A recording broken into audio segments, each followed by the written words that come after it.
Information thrown at jurors today in the Jerice Hunter trial, but the details had them on the edge of their seats. Yeah, because it's the forensic details that the prosecution is really relying on to prove its case. ABC 15's Elizabeth Irwin was in the courtroom for us today. And Elizabeth, how did the jurors handle this testimony? Because it was technical. It was really technical, Stephen. Yet typically when jurors hear this kind of testimony, they tend to glaze over, to be honest. But that was not the case today. These jurors really paying close attention. They know since Jesse Shockley was never found, the forensic evidence is a huge part of this case.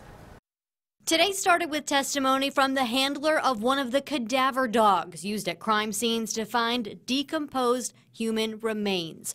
First, jurors heard how the dog Brogan reacted when she first saw the car police say Jerice Hunter took to dump Jesse Shockley's body. She came up and jumped up on the side of the vehicle and tried to get into the trunk from the side. Investigators say Hunter put little Jesse in a suitcase in the trunk of that car. That tells me that she found some kind of a decomposing smell.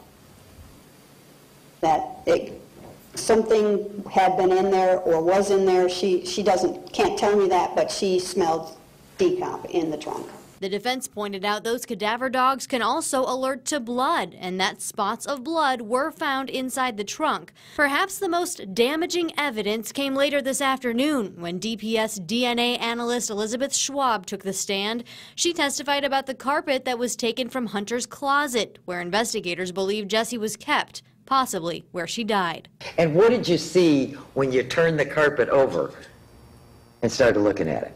A large blood stain. And did you measure how large this blood stain was? I did.